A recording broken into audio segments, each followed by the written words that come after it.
Hello everybody. Welcome to my channel Trugnaytuvan. Request you to subscribe the channel.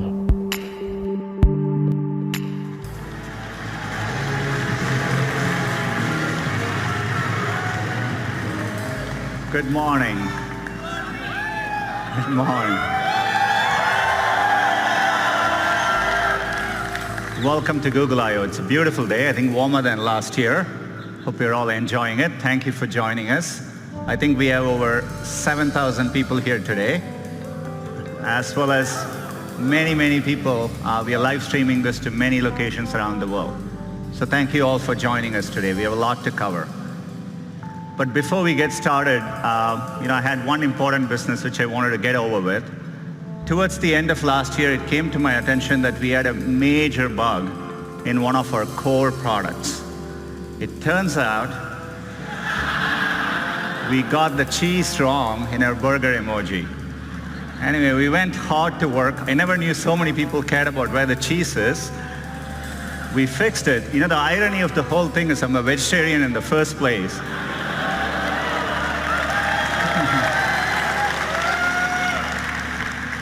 So we fixed it, but hopefully we got the cheese right. But as we were working on this came to my attention. I don't even want to tell you the explanation the team gave me as to why the foam is floating above the beer. But we restored the natural laws of physics.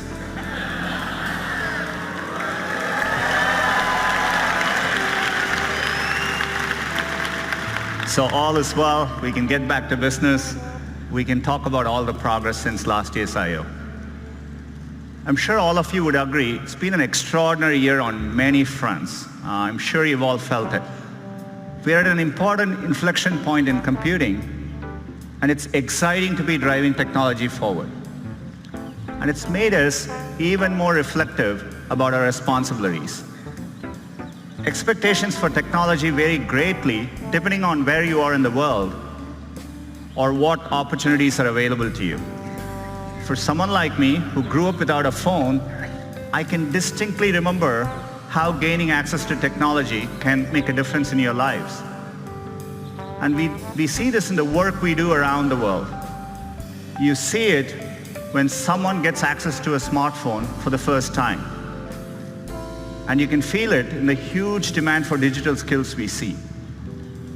That's why we've been so focused on bringing digital skills to communities around the world. So far, we have trained over 25 million people, and we expect that number to rise over 60 million in the next 5 years. It's clear technology can be a positive force, but it's equally clear that we just can't be wide-eyed about the innovations technology creates. There are very real and important questions being raised about the impact of these advances and the role they'll play in our lives. So we know the path ahead needs to be navigated carefully and deliberately, and we feel a deep sense of responsibility to get this right. That's the spirit with which we are approaching our core mission to make information more useful, accessible, and beneficial to society. I've always felt that we were fortunate as a company to have a timeless mission that feels as relevant today as when we started. And we're excited about how we can approach our mission with renewed vigor thanks to the progress we see in AI. AI is enabling this for us to do this in new ways, solving problems for our users around the world. Last year at Google I/O, we announced Google AI. It's a collection of our teams and efforts to bring the benefits of AI to everyone.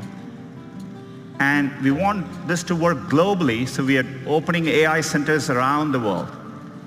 AI is going to impact many fields, and I want to give you a couple of examples today. Healthcare is one of the most important fields AI is going to transform. Last year, we announced our work on diabetic retinopathy, which is a leading cause of blindness, and we use deep learning to help doctors diagnose it earlier.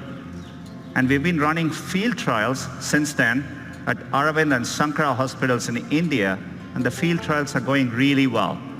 We are bringing expert diagnosis to places where trained doctors are scarce.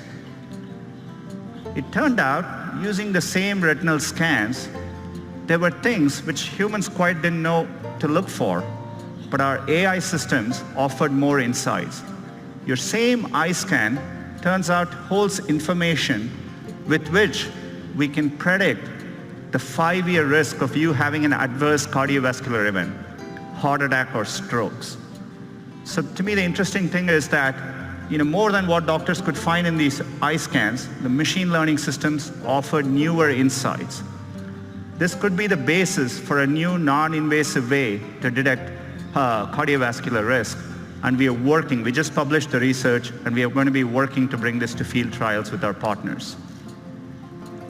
Another area where AI can help is to actually help doctors predict medical events. Turns out doctors have a lot of difficult decisions to make, and for them, getting advance notice, say 24 to 48 hours before a patient is likely to get very sick, has a tremendous difference in the outcome. And so we have put our machine learning systems to work. We've been working with our partners using de-identified medical records. And it turns out if you go and analyze over 100,000 data points per patient, more than any single doctor could analyze, we can actually quantitatively predict the chance of readmission 24 to 48 hours before, earlier than traditional methods. It gives doctors more time to act. We are publishing our paper on this later today, and we are looking forward to partnering with hospitals and medical institutions. Another area where AI can help is accessibility. We can make day-to-day use cases much easier for people. Let's take a common use case. You come back home in the night and you turn your TV on. It's not that uncommon to see two or more people passionately talking over each other. Imagine if you are hearing impaired and you're relying on closed captioning to understand what's going on. This is how it looks to you. On a Danny Ainge level, but he's above a Colangelo level. In other words, he understands enough to... As you can see, it's gibberish. You can't make sense of what's going on. So we have machine learning technology called Looking to Listen. It not only looks for audio cues, but combines it with visual cues to clearly disambiguate the two voices. Let's see how that can work, maybe in YouTube. Not on a Danny Ainge level, but he's above a Colangelo level. In other words, he understands enough to... You said it was all right to lose on purpose. You said it's all right to lose on purpose and advertise that to the fans. It's perfectly okay. You said it's okay. We have nothing else to talk about. We have a lot to talk about.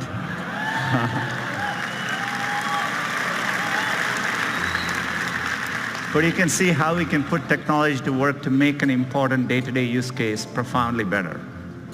The great thing about technology is it's constantly evolving.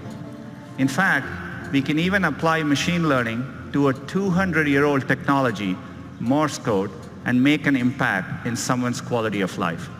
It's great to reinvent products with AI. Gboard is actually a great example of it.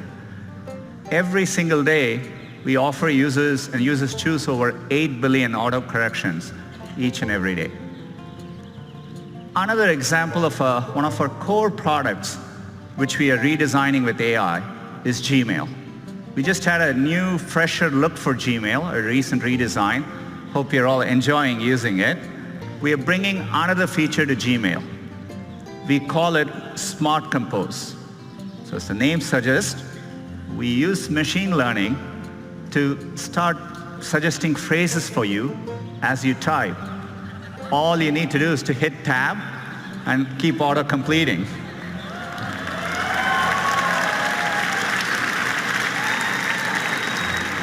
In this case, it understands the subject is Taco Tuesday. It suggests chips, salsa, guacamole.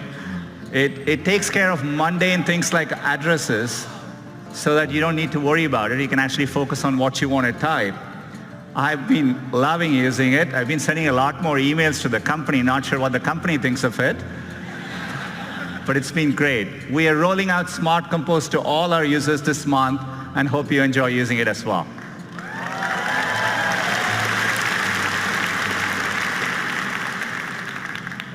Another product which we built from the ground up using AI is Google Photos. Works amazingly well and at scale. If you click on one of these photos, what we call the photo viewer experience, where you're looking at one photo at a time, so that you understand the scale, every single day, there are over 5 billion photos viewed by our users each and every day. So we want to use AI to help in those moments. So we are bringing a new feature called Suggested Actions, essentially suggesting smart actions right in context for you to act on. Say, for example, you went to a wedding and you're looking through those pictures.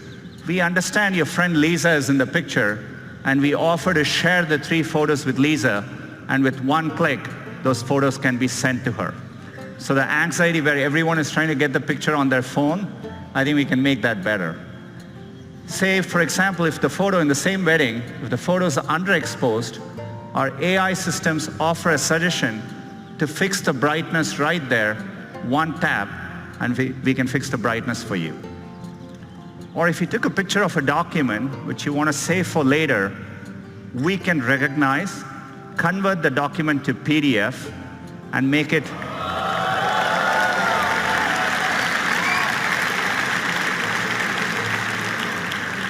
much easier for you to use later. We want to make all these simple cases delightful. By the way, AI can also deliver unexpected moments. So for example, if you have this cute picture of your kid, we can make it better. We can drop the background color, pop the color, and make the kid even cuter. Or if you happen to have a very special memory, something in black and white, maybe of your mother and grandmother, we can recreate that moment in color and make that moment even more real and special.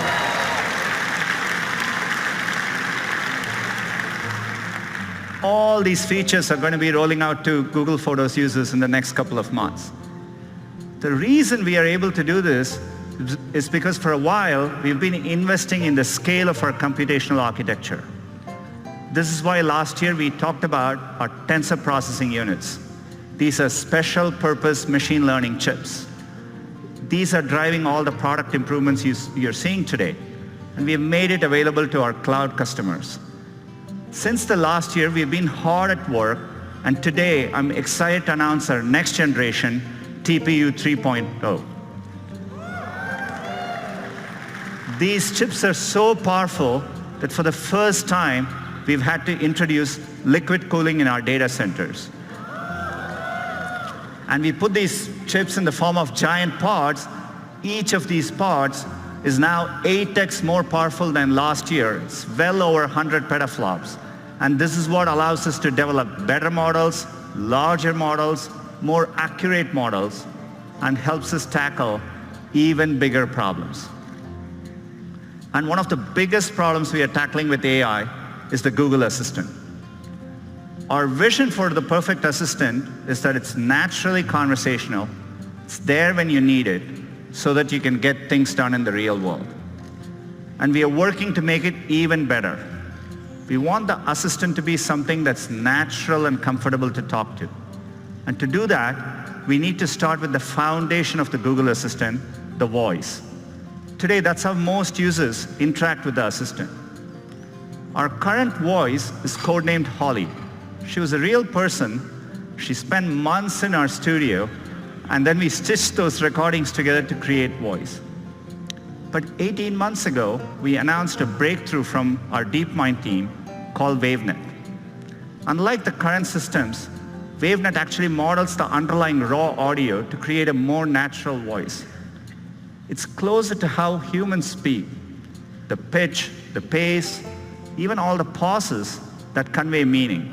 We want to get all of that right. So we've worked hard with WaveNet, and we are adding, as of today, 6 new voices to the Google Assistant. Let's have them say hello. Good morning, everyone. I'm your Google Assistant. Welcome to Shoreline Amphitheater. We hope you'll enjoy Google I/O. Back to you, Sundar.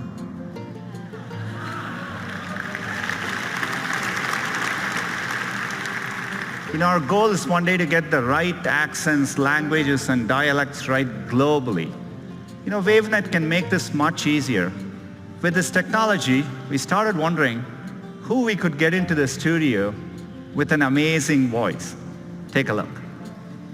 Couscous, a type of North African semolina in granules made from crushed durum wheat. I want a puppy with sweet eyes and a fluffy tail who likes my haikus. Don't we all? Happy birthday to the person whose birthday it is.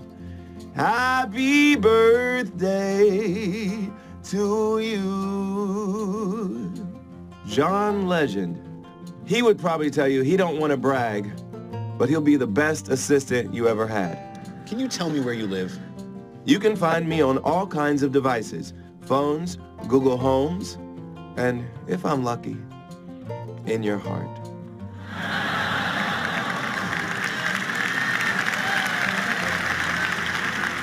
That's right, John Legend's voice is coming to the assistant. Clearly, he didn't spend all the time in the studio answering every possible question that you could ask. But WaveNet allowed us to shorten the studio time, and the model can actually capture the richness of his voice. His voice will be coming later this year in certain contexts so that you can get responses like this. Good morning, Sundar. Right now in Mountain View, it's 65 with clear skies. Today, it's predicted to be 75 degrees and sunny. At 10 a.m., you have an event called Google I.O. Keynote. Then, at 1 p.m., you have margaritas. Have a wonderful day. I'm looking forward to 1 p.m. So John's voice is coming later this year. I'm really excited we can drive advances like this with AI. We are doing a lot more with the Google Assistant. And to talk to you a little bit more about it, let me invite Scott onto the stage. Thanks for watching. Request you to like, subscribe, share and comment.